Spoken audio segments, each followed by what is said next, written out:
So our team showed a lot of character again, being down and coming back and tying the game up. I thought we were good in that first half and created several opportunities. Second half became a little bit more of a transitional game. We didn't get as many shots on goal, but some of the positives also was Sydney made her debut for us, and that was great. Rachel Hill scored a goal for us, so I'm really happy for her. And we just keep battling. I think I was looking at stats. Since May 17th, all of our games have either been a loss by a goal, a tie, or a win by a goal. So every single game we're so close, and got to give them credit because they continue to believe. And we know we didn't play our best today, and especially in that second half. But that's what we have to kind of fix and find a way to get the 3 points. So right back at it, and the attitude of the players, I commend them because after the game they still believe and they're like, look, we've got a lot of games left to go get 3 points. So credit to them and all of us believing in this. So we got to stay fighting. We don't have a choice. All right, thanks, Coach. First question goes to Brian. Hey there, Coach. How you doing? Doing all right, Brian. Thanks.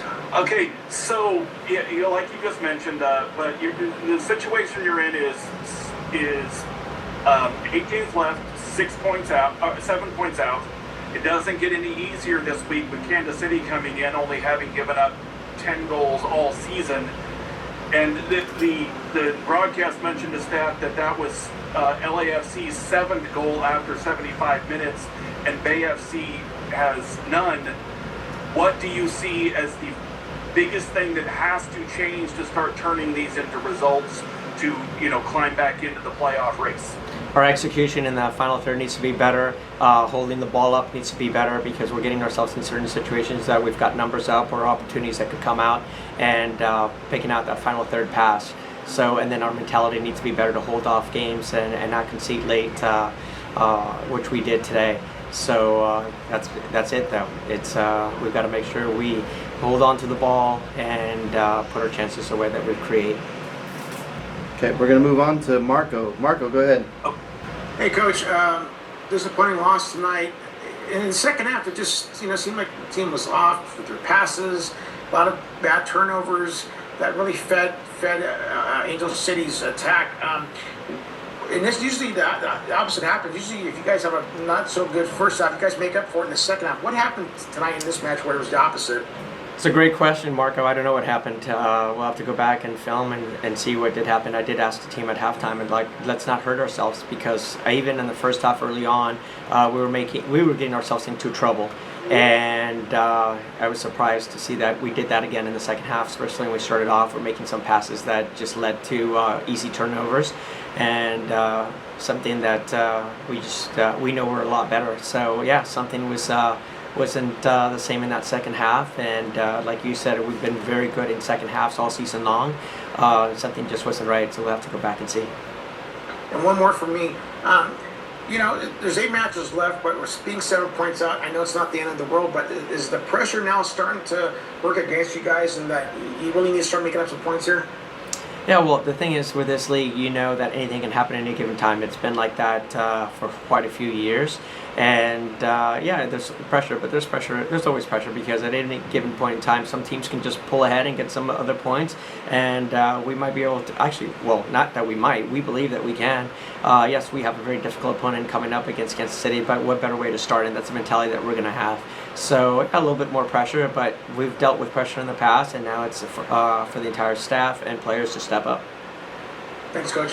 Thank you, Marco. Thanks, Marco. All right, so Brian, I think you said you're good. Any other questions for Coach? Okay, we're going to let him go, and we'll be back with Tess, Boade, and Rachel Hill. Thanks. Welcome back. We are pleased to be joined by forward Rachel Hill and midfielder Tess, Boade. We'll go ahead and go straight to questions. If you have a question, just use the raise your hand feature, and we'll get you called on. Brian, go ahead. The last couple of games have just been a little frustrating with, the team's been getting chances, not putting him in the back of the net, not getting the results. What do you two in particular see that where you need to change what you're doing and encourage others to do so that you're making those chances, so you're making the playoffs and moving forward this season? Yeah, I think that's like the golden question right now. Obviously, it's been a tough stretch of games for us, but I think within our locker room, you know, we're just trying to raise the standard every day at training. I think we had a lot of really close opportunities today, and I think there are some moments where, like, you know, Rachel today got on the end of it and finished it. I think we just need to have more improvement on that, like, clinical final third piece. I think, you know, we're all aware of it, and I think that it's just about executing now. And to kind of follow that up, you know, 8 games left, 7 points out of a playoff spot at this point. It doesn't get any easier on Saturday with Kansas City coming in. What have you learned since the Kansas City game in that it's been better football, but still not as consistent as you'd like to be the results? But instead of 3 or 4 goal results, it's, you know, 1 goal results. And where do you find that consistency at this point? Yeah, I think we're looking forward to the challenge come next weekend. You know, we'll be ready for it, and like you said, all our games have been close, and you know, what a better game to turn it around than against Kansas City. So I think we're just going to that game, we're ready for the challenge, we have nothing to lose, and we're going to go after it. All right, thanks, Brian. Up next is Marco. Marco? Hi, disappointing loss tonight. What kind of happened in that second half where you guys just weren't crisp and just, you know, making bad turnovers? Something you guys haven't really done in the second half all season long.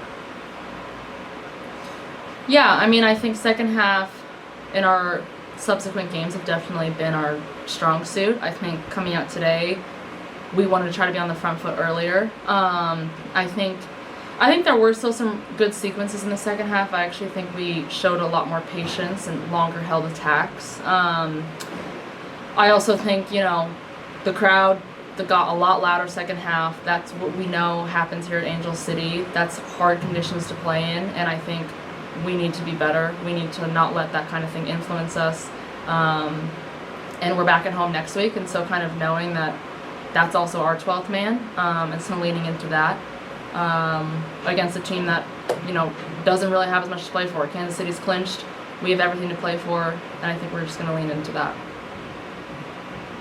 And finally, do you feel that, you know, with only 8 matches left, that the pressure's really starting on to get to you guys to try to get that playoff push going? Thanks. I wouldn't say pressure. I think we take it one game at a time. We don't look too far ahead, and we just look at the next game and say, you know, we need to be better. We need to clean it up and get results.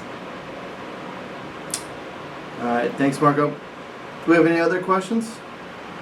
All right, well, we are out, and we're in action this weekend at PayPal Park against Kansas City. Thanks, everybody.